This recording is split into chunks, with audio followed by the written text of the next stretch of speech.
ओडिशा में जिस तरह से लॉ एंड ऑर्डर घटती जा रही है,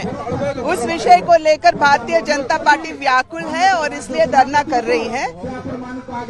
एक बार मुझे याद है कि नवीन बाबू ने यही कहा कि मेरे जो लोग कहते हैं मेरा परिवार नहीं है, पर 4.5 करोड़ जो ओडिशा वासी है वो सब मेरे परिवार के सदस्य हैं। आज हम नवीन बाबू से प्रश्न करना चाहते हैं कि आपके कौन से परिवार सदस्य आज अपने आप को सुरक्षित मानता है, क्योंकि हर वर्ग के जो लोग यहाँ रहते हैं उनके साथ अन्याय होते ही जा रहा है। हमारे संस्कृति में मानते हैं कि महिला को हम अपमान नहीं करते हैं, पर ओडिशा में अगर देखोगे तो महिलाओं के ऊपर जिस तरह से अत्याचार बढ़ते जा रहे हैं, हमने तो पिपली का और ममता मेहर का वो केस भूला ही नहीं।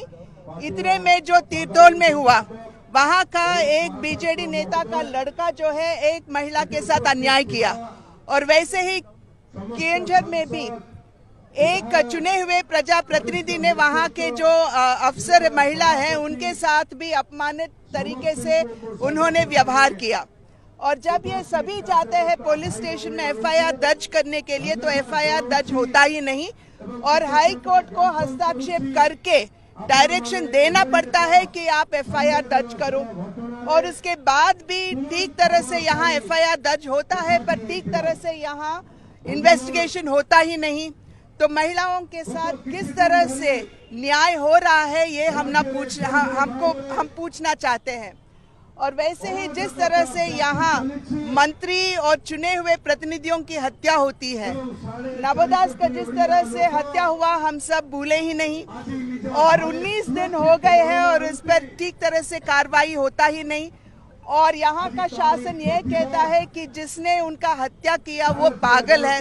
अगर वो पागल है तो वो सर्विस में कैसा है और उनके पास रिवॉल्वर कैसा आया है, यानी कि यहाँ का शासन जो है वो कुछ न कुछ छुपाना चाहता है, यही हमारा मानना है। और ओडिशा में जिस तरह से व्यवहार होती जा रही है, अगर कोई अपना आवाज उठाना चाहता है तो उसका हत्या किया जाता है। महंगा का जो डबल मर्डर हुआ, यहाँ के भ्रष्टाचार के बारे में जब आवाज उठाने लगे तो उनका हत्या किया जा रहा है। इसलिए हम यहाँ से नवीन बाबू से पूछना चाहते हैं कि आपके किस परिवार सदस्य अपने आप को सुरक्षित मानता है। और मैं आज आपके माध्यम से ओडिशा के लोगों को भी ये आश्वासन देना चाहती हूँ कि यहाँ पे जो धरना पर भाजपा के नेता लोग बैठे हुए हैं और कार्यकर्ता बैठे हुए हैं, ये अपने सुरक्षा को लेकर नहीं बैठे हुए हैं, ये ओडिशा के लोगों के सुरक्षा को लेकर, क्योंकि हमारे जो विपक्ष नेता दल का नेता है जयनारायण मिश्रा जी, उनके ऊपर भी फॉल्स केसेस लगाए जाते हैं। कल जिस तरह से उन पर व्यवहार हुआ, एक महिला अफसर के माध्यम से आईसी के माध्यम से उन पर जिस तरह से धक्का मुक्का उनको देकर जिस तरह से व्यवहार हुआ, ये हमें ऐसा महसूस करने में दबाव डालता है कि जयनारायण मिश्रा जी भी आज ओडिशा में सुरक्षित नहीं है।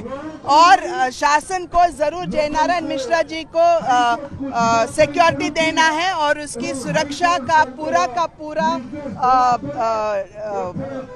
दे should take it on themselves, ये हमारा मानना है। इसलिए ओडिशा वासियों को हम ये आश्वासन दिलाना चाहते हैं कि आज जो भारतीय जनता पार्टी लड़ रहे हैं वो अपने के लिए नहीं बल्कि ओडिशा वासियों के लिए लड़ रहा है। और ये अच्छा होता अगर नवीन बाबू और यहाँ का गृह मंत्री जो नवकिशोर